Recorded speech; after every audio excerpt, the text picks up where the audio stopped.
Ban अल-अक़वामी सियासत में किसी भी मुल्क की ताकत का अंदाजा सिर्फ इसकी मईशत या फौज से नहीं बल्कि इसकी सफारतकारी से भी लगाया जाता है। मौसर खारजा पॉलिसी वही समझी जाती है जो कौमी मफादात का तहफ़्फ़ुज़ करे, आलमी सतह पर मुल्क के वक़ार को बढ़ाए और अहम इलाकाई और आलमी मामलात में मज़बूत किरदार अदा करे। लेकिन जब सफारतकारी हकीकी नताइज के बजाय महज तशहीर तक महदूद हो जाए तो इसकी अफादियत पर सवालात उठना शुरू हो जाते हैं। हालिया बरसों में मोदी की खारजा पॉलिसी पर भारत के अंदर और बाहर मुख्तलिफ हल्कों की जानिब से न सिर्फ तनकीद की जा रही है बल्कि आलमी सतह पर भी भारत को कई अहम सफारती महाजों पर वो कामयाबियां हासिल नहीं हो सकी जिनकी तवक्को की जा रही थी। इंडियन न्यूज़पेपर द प्रिंट के अकॉर्डिंग खारजा पॉलिसी में रियासती मफादात के बजाय शख्सी तशहीर का अंसुर ज्यादा नुमाया होता जा रहा है, जिसके बायस भारत के सफारती शनाख्त और मौसर किरदार पर सवालात उठ रहे हैं। कांग्रेस रहनुमा पवन खेड़ा समेत कई ऑपोजिशन शख्सियात भी मोदी हुकूमत की खारजा पॉलिसी पर तनकीद कर चुके हैं। खारजा अमूर को कौमी मफाद के बजाय सियासी तशहीर के लिए इस्तेमाल किया गया,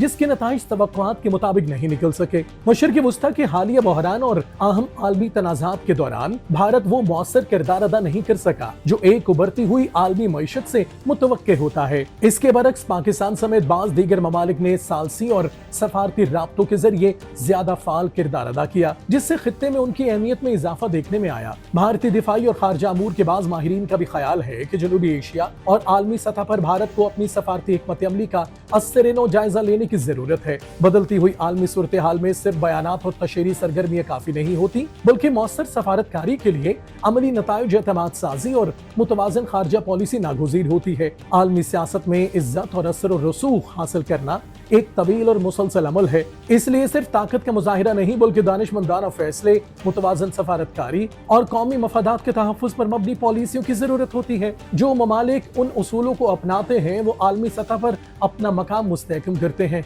जबकि महज तशहीर पर मबनी हिकमत अमलियां वक्त के साथ अपनी अहमियत खो देती हैं। आज के दौर में कामयाब सफारतकारी का मयार यही है कि एक मुल्क आलमी मसाइल के हल में क्या किरदार अदा करता है, अपने हमसायों और शराकतदारों के साथ किस नोयत के ताल्लुकात कायम रखता है और बैन अल-अक़वामी बरादरी में किस हद तक एतमाद हासिल कर पाता है। यही अवामिल किसी भी मुल्क की हकीकी सफारती कामयाबी या नाकामी का तयन करते हैं।